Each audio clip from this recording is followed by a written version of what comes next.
વંદે માતરમ વિદ્યાર્થી મિત્રો, આજે આપણે નવું ચેપ્ટર ભણવાના છીએ જેનું નામ છે ચેપ્ટર 11 માપન. આ ચેપ્ટર તમે 7મા ધોરણમાં ભણીને જ આવ્યા છો. જ્યારે તેનું નામ શું હતું? પરિમિતિ અને ક્ષેત્રફળ. ત્યારે તમે પરિમિતિ અને ક્ષેત્રફળ અલગ અલગ આકારો માટે જોઈ ગયા હતા, બરાબર છે. આજે એમાં આપણે થોડું નવું શીખીશું. તો સૌથી પહેલાં તો પરિમિતિ એટલે શું? તો કે કોઈ પણ બંધ આકૃતિની બધી બાજુના માપના સરવાળાને આકૃતિની પરિમિતિ કહેવાય છે. કોને પરિમિતિ કહેવાય? તો કે કોઈ પણ આકૃતિ હોય. હવે ધારો કે આ ચોરસ આપ્યું છે, તો આ ચોરસ છે એની બધી બાજુ, ચોરસની કેટલી બાજુ હોય? 1, 2, 3 અને 4. તો આ ચાર બાજુના માપના સરવાળાને શું કહેવામાં આવે છે? એની પરિમિતિ. તો પરિમિતિની વ્યાખ્યા શું? કોઈ પણ બંધ આકૃતિ કેવી હોવી જોઈએ? બંધ. કોઈ પણ બંધ આકૃતિની બધી જ બાજુના માપના સરવાળાને એની શું કહેવામાં આવે છે? પરિમિતિ કહે છે. સમજ પડી ગઈ? બીજું જોઈએ ક્ષેત્રફળ. તો ક્ષેત્રફળ કોને કહેવાય? તો કે આકૃતિ વડે સમતલમાં રોકાયેલી જગ્યાના માપને તે આકૃતિનું ક્ષેત્રફળ કહે છે. હવે ક્ષેત્રફળ એટલે શું? તો કે આ એક બંધ આકૃતિ છે, એના વડે જેટલી જગ્યા રોકાણી છે, એટલે આ જે જગ્યા રોકાયેલી છે અંદરની, એને શું કહેવાય? એનું ક્ષેત્રફળ. પરિમિતિ એટલે બાહ્ય સપાટી અને ક્ષેત્રફળ એટલે આ અંદરનો વિસ્તાર, જેની વડે આકૃતિએ જેટલી જગ્યા રોકેલી હોય એટલા ભાગને શું કહેવામાં આવે છે? એનું ક્ષેત્રફળ કહે છે. સમજ પડી ગઈ? હવે ધારો કે આ એક પેન્સિલ છે, બરાબર છે. આ પેન્સિલ અહીંયા હું મૂકું છું અને એને સપાટી પર જેટલી જગ્યા રોકી છે અંદરના ભાગમાં, એ બધીને એને શું કહેવાય? એનું ક્ષેત્રફળ. અને પરિમિતિ એટલે શું? તો કે એની બાહ્ય સપાટીને એની પરિમિતિ કહે છે. હવે આપણે એવી દરેક આકારો માટે પરિમિતિ અને ક્ષેત્રફળના સૂત્ર જે છે એ અલગ અલગ છે, તો આપણે એ સમજવાના છે, બરાબર છે. તો સૌથી પહેલાં જોઈએ ચોરસ માટે. તો ચોરસની પરિમિતિ અને ક્ષેત્રફળ તમારે યાદ રાખવાના છે. તો ચોરસની પરિમિતિ શું છે? તો કે 4 ગુણ્યા લંબાઈ.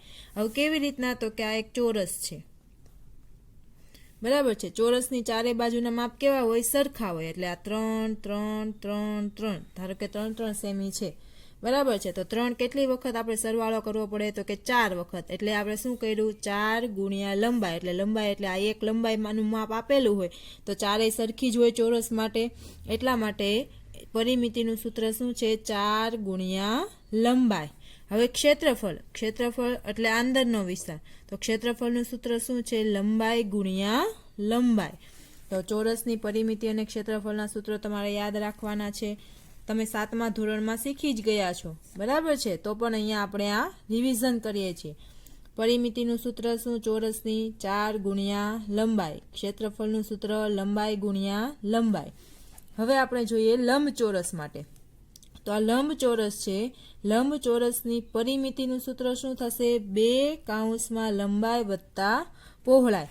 આ લંબચોરસ છે, બરાબર છે. લંબચોરસની લંબાઈ ધારો કે હોય 2 સેમી અને પહોળાઈ હોય 3 સેમી, બરાબર છે.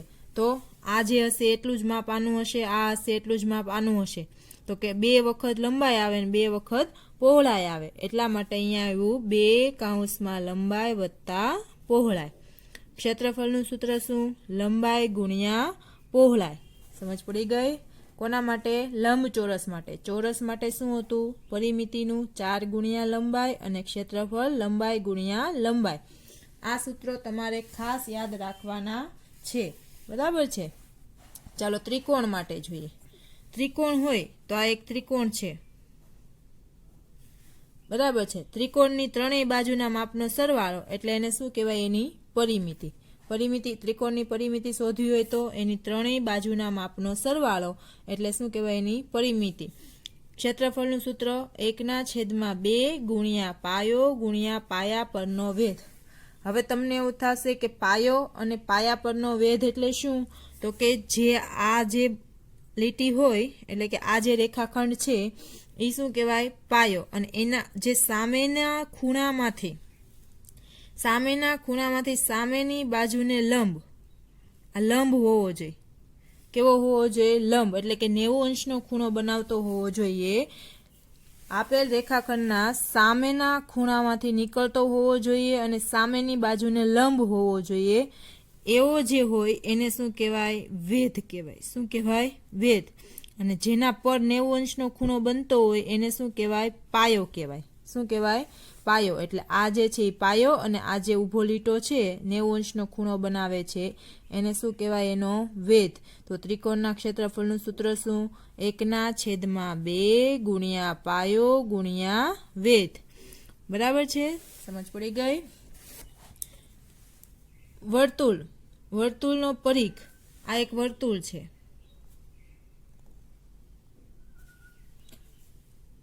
આ કેન્દ્ર છે. આ ત્રિજ્યા છે. ત્રિજ્યાને શું કહેવાય? સંકેતમાં આર કહેવાય.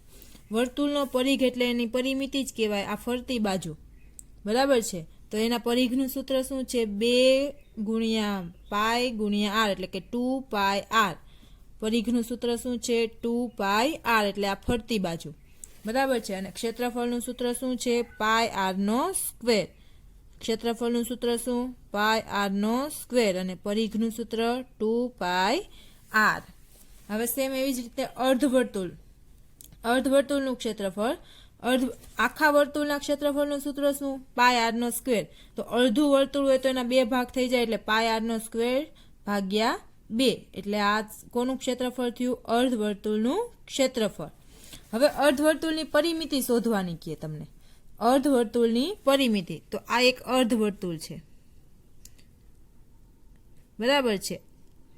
આ પણ અહીંથી આટલી ત્રિજ્યા ગણાય, અહીંથી આટલી ત્રિજ્યા ગણાય. અને આખો ગણો તો શું કહેવાય? વ્યાસ કહેવાય. વ્યાસને સંકેતમાં શેના વડે દર્શાવાય? ડી વડે દર્શાવાય. હવે પરિમિતિનું સૂત્ર શું આવે? તો કે અર્ધો પરિઘ. દેખાય છે આ તમને? અર્ધવર્તુળ માટે આ અર્ધો પરિઘ. આખા વર્તુળનો આખો પરિઘ ને અડધા વર્તુળનો અડધો પરિઘ. એટલે અર્ધ પરિઘ વત્તા આ જે લીટી પરિમિતિમાં તો બધું જ શોધવાનું હોય ફરતી બાજુનું. તો આ જે છે એ શું કહેવાય? વ્યાસ. એટલે વત્તા વ્યાસ. અર્ધ પરિઘનું સૂત્ર શું આવે? આખા પરિઘનું શું હતું? 2 પાય આર. આખા પરિઘનું શું હતું? 2 પાય આર. તો અર્ધ પરિઘનું શું આવે? 2 પાય આરના છેદમાં 2. 2 ઉડી ગયા. વત્તા વ્યાસનું સૂત્ર શું આવે? 2 વખત આર અથવા તો ડી. તો વ્યાસનું સૂત્ર શું છે? વ્યાસ બરાબર 2 ગુણ્યા ત્રિજ્યા. વ્યાસનું સૂત્ર શું છે? 2 ગુણ્યા ત્રિજ્યા. એટલે આપણે અહીંયા 2r લખ્યું. હવે પાય આર વત્તા 2r. બેયમાં કંઈક સરખું છે. એને શું કરી લેવાનું? કોમન કાઢી લેવાનું. શું સરખું હતું? તો કે ત્રિજ્યા. ત્રિજ્યાને આપણે કોમન કાઢી. તો અહીંયા શું વધ્યું? પાય પ્લસ 2. આર તો કોમન નીકળી ગયા. સમજ પડી ગઈ? તો અર્ધવર્તુળની પરિમિતિનું સૂત્ર શું આવશે? આર કૌંસમાં પાય પ્લસ 2. હવે આવે છે સમાંતર બાજુ ચતુષ્કોણ. સમાંતર બાજુ ચતુષ્કોણની પરિમિતિનું સૂત્ર શું આવે? ચતુષ્કોણ છે એટલે ચારેય બાજુના માપનો સરવાળો. હવે સમાંતર બાજુ ચતુષ્કોણ કેવો હોય? તો કે આવો હોય. સમાંતર બાજુ ચતુષ્કોણ જેની સામેની બાજુ કેવી હોય? સરખી હોય. કેવી હોય? સામેની બાજુ સરખી હોય. તે ચારેય બાજુના માપનો સરવાળો એટલે શું કહેવાય? એની પરિમિતિ. તમે આના માટે લંબચોરસની પરિમિતિનું સૂત્ર પણ વાપરી શકો છો. કેમ? કેમ કે એની સામેની બાજુ કેવી હોય? સરખી હોય. બે બાજુ સરખી હોય. હવે એના ક્ષેત્રફળનું સૂત્ર શું છે? તો કે પાયો ગુણ્યા પાયા પરનો વેધ. હવે ત્રિકોણમાં મેં સમજાવ્યું કે ખૂણામાંથી જે છે શિરોબિંદુમાંથી નીકળતો અને સામેની બાજુને લંબ. આ શું કહેવાય? એનો વેધ કહેવાય. શું કહેવાય? વેધ. શિરોબિંદુમાંથી નીકળતો અને સામેની બાજુને લંબ હોય એવા રેખાખંડને શું કહેવાય? વેધ કહેવાય. અને જ્યાં એ રેખાખંડ 90 અંશનો ખૂણો બનાવે છે એ રેખાખંડને કહેવાય પાયો. એટલે કે ટી બનવો જોઈએ. ઊંધો ટી અથવા તો સીધો ટી અથવા તો એલ બનવો જોઈએ. એટલે 90 અંશનો ખૂણો બનતો હોય ત્યાં એને પાયો અને વેધ આવે છે. તો પાયો ગુણ્યા વેધ એ કોનું સૂત્ર છે? સમાંતર બાજુ ચતુષ્કોણનું ક્ષેત્રફળનું સૂત્ર છે. તો આટલા સૂત્ર છે એ તમારે યાદ રાખવાના છે. સમજ પડી ગઈ? ફરીથી એક વખત જોઈ લઈએ. પરિમિતિ કોને કહેવાય? તો કે કોઈ પણ બંધ આકૃતિની કિનારીના બાજુના માપના સરવાળાને આકૃતિની પરિમિતિ કહેવાય છે. ક્ષેત્રફળ કોને કહેવાય? તો કે આકૃતિ વડે સમતલમાં રોકાયેલી જગ્યાના માપને તે આકૃતિનું ક્ષેત્રફળ કહેવાય છે. ત્રીજું છે, આગળ છે ચોરસ. તો ચોરસની પરિમિતિ અને ક્ષેત્રફળના સૂત્ર યાદ રાખવાના છે. ચોરસની પરિમિતિનું સૂત્ર શું? 4 ગુણ્યા લંબાઈ. ક્ષેત્રફળનું સૂત્ર શું? લંબાઈ ગુણ્યા લંબાઈ. લંબચોરસ માટે પરિમિતિનું સૂત્ર છે 2 લંબાઈ વત્તા પહોળાઈ. ક્ષેત્રફળનું સૂત્ર છે લંબાઈ ગુણ્યા પહોળાઈ. ત્રિકોણ માટે પરિમિતિનું સૂત્ર છે ત્રણેય બાજુના માપનો સરવાળો. ક્ષેત્રફળનું સૂત્ર છે 1/2 ગુણ્યા પાયો ગુણ્યા વેધ. પાયાને શું કહેવાય? આનું સૂત્ર તમે શોર્ટમાં પણ લખી શકો છો. 1/2 ગુણ્યા પાયો ગુણ્યા વેધ. વેધ એટલે ઊંચાઈ h અને પાયો એટલે b. બરાબર છે.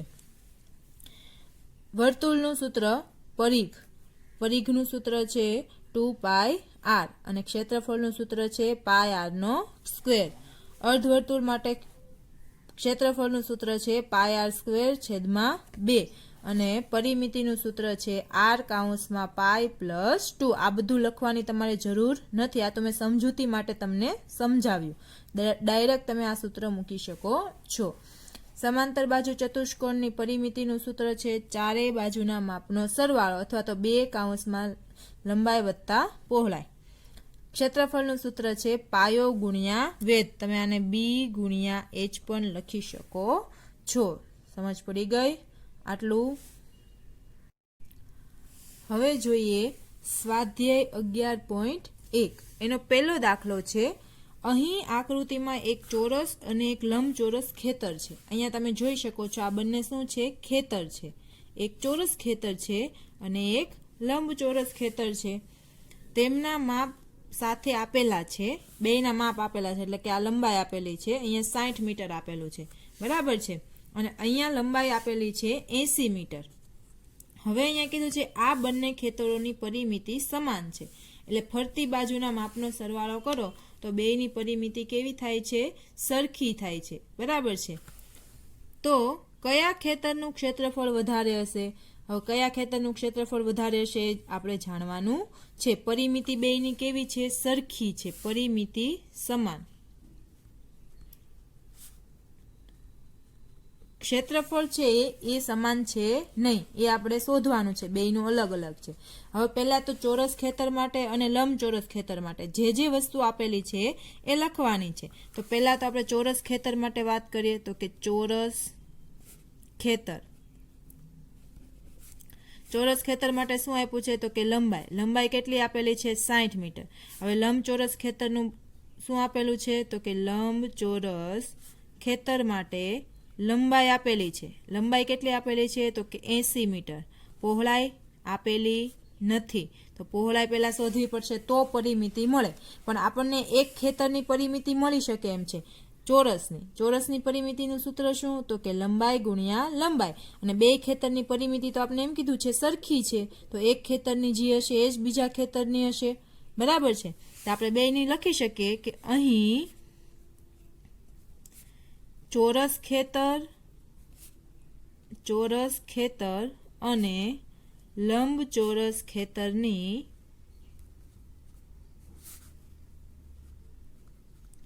પરિમિતિ કેવી છે? સમાન છે. સમાન હોય તો આપણે આમ લખી શકીએ. તેથી ચોરસ ખેતરની પરિમિતિ બરાબર લંબચોરસ ખેતરની પરિમિતિ લખી શકીએ ને? તો કે હા.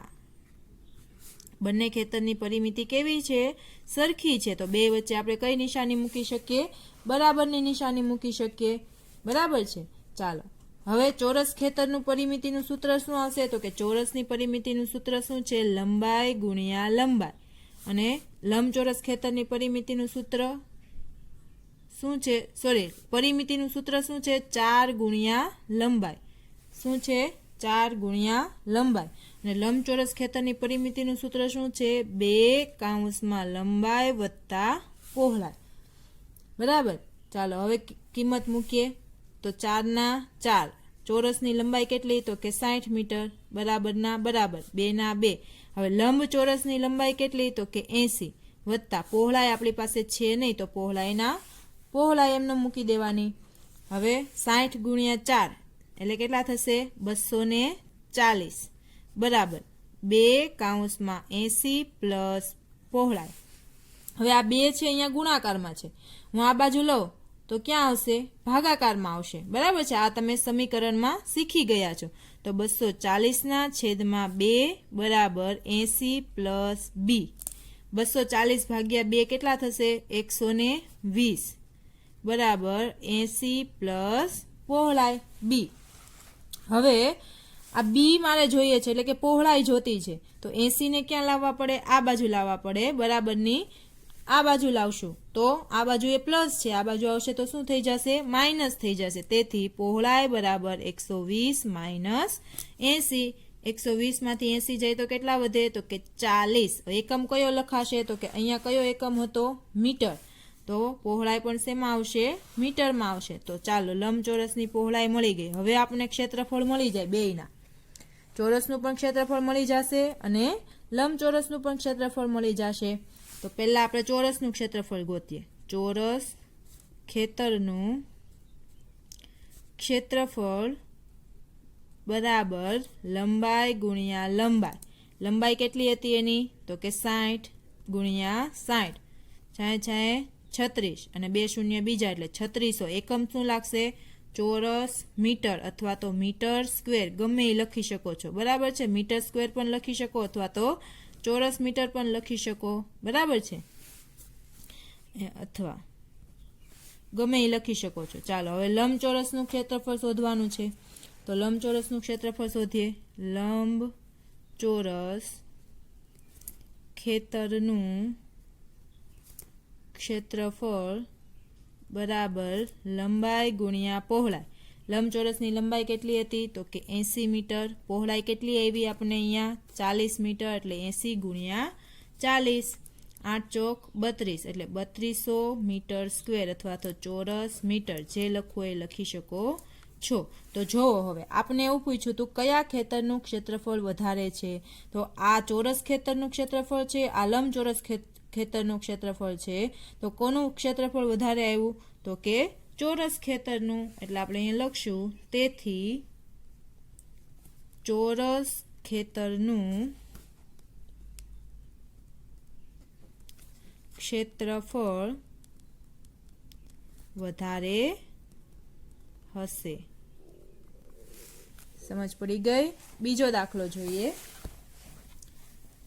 શ્રીમતી કૌશિકનો આકૃતિમાં બતાવ્યા મુજબનો માપનો ચોરસ પ્લોટ છે. હવે શ્રીમતી કૌશિક છે એનો એક ચોરસ પ્લોટ છે, આખો ચોરસ પ્લોટ છે. બરાબર છે. તે પ્લોટના મધ્યમાં મકાન બનાવવા માંગે છે. આ એક મકાન બનાવ્યું છે, જોઈ શકો છો તમે અહીંયા એને મધ્ય ભાગમાં એક મકાન બનાવ્યું છે. મકાનને ફરતે બગીચો વિકસાવેલો છે. આ ફરતો બગીચો છે.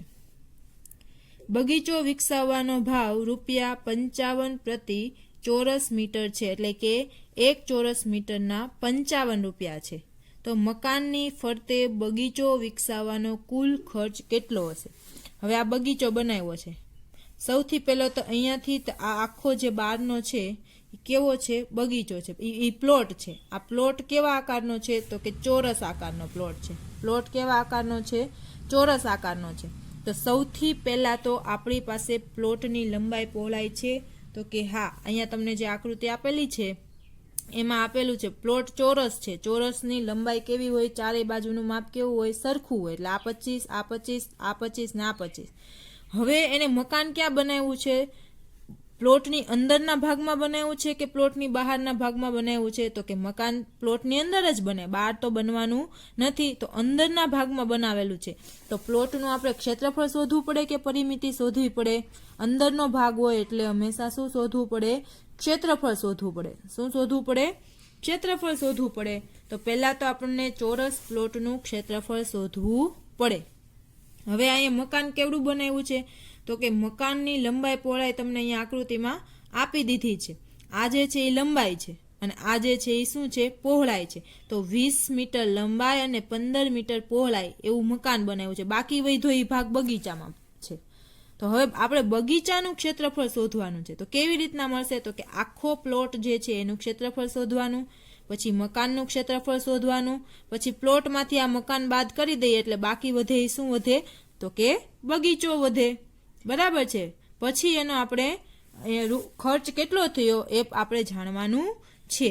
તો આપણે લખી શકીએ કે અહીં પ્લોટ કેવો છે તો કે ચોરસ છે। અહીં પ્લોટ કેવા આકારનો છે તો કે ચોરસ છે। બરાબર છે। ચોરસની લંબાઈ કેટલી આપેલી છે તો કે 25 મીટર। તો ચોરસ પ્લોટનું આપણે ક્ષેત્રફળ મળી જશે। એટલે આપણે શોધીએ ચોરસ પ્લોટનું ક્ષેત્રફળ બરાબર ક્ષેત્રફળના સૂત્ર શું છે ચોરસનું તો કે લંબાઈ ગુણ્યા લંબાઈ 25 ગુણ્યા 25 એટલે કેટલું આવશે 625 મીટર સ્ક્વેર। આ કોનું ક્ષેત્રફળ મળ્યું ચોરસ પ્લોટનું ક્ષેત્રફળ મળ્યું। હવે મકાન કેવું છે તો કે લંબચોરસ છે। કેવી રીતના ખબર પડી લંબચોરસ છે તો કે લંબાઈ અને પહોળાઈના માપ કેવા છે જુદા જુદા છે। એટલે અહીં આપણે લખીએ કે મકાન લંબચોરસ છે। બરાબર છે। લંબચોરસની લંબાઈ કેટલી આપેલી છે 20 મીટર અને પહોળાઈ કેટલી છે 15 મીટર। હવે ક્ષેત્રફળ શોધવું છે તો લખીએ મકાનનું ક્ષેત્રફળ બરાબર લંબાઈ ગુણ્યા પહોળાઈ। લંબાઈ કેટલી 20 મીટર પહોળાઈ કેટલી 15 મીટર 15 દુ 30 એટલે કેટલું આવશે 300 મીટર સ્ક્વેર। આ શું મળ્યું મકાનનું ક્ષેત્રફળ। આ શું છે પ્લોટનું ક્ષેત્રફળ। હવે પ્લોટના ક્ષેત્રફળમાંથી મકાનનું ક્ષેત્રફળ બાદ કરી દઉં તો કોનું ક્ષેત્રફળ મળી જશે આખા બગીચાનું ક્ષેત્રફળ મળી જશે। તો લખવાનું બગીચાનું ક્ષેત્રફળ બરાબર પ્લોટનું ક્ષેત્રફળ માઇનસ મકાનનું ક્ષેત્રફળ।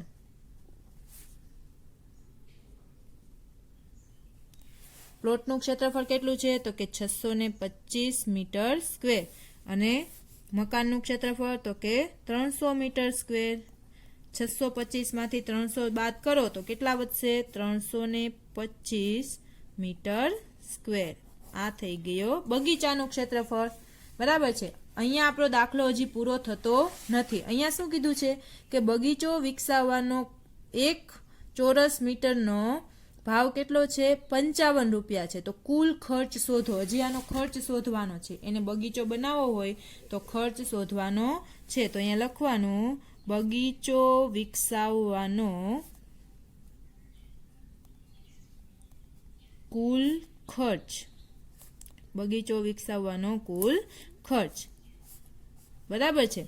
તો અહીંયા શું લખશું મીટરમાં જવાબ આપ્યો છે તો અહીંયા લખશું મીટર સ્ક્વેર અને અહીંયા લખશું રૂપિયા। 1 મીટર સ્ક્વેર હોય ત્યારે 55 રૂપિયા છે તો આપણી પાસે 325 મીટર સ્ક્વેર હોય તો કેટલા રૂપિયા થાય।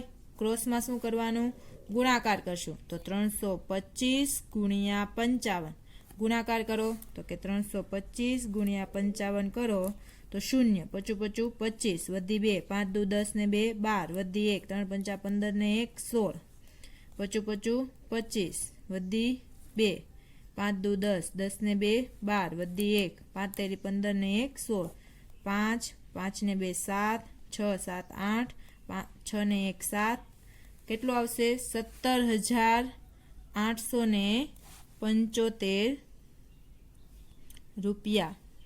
કેટલું આવશે 17,875 રૂપિયા। આ શું મળ્યું બગીચો વિકસાવવાનો ખર્ચ। તો અહીંયા લખશું બગીચો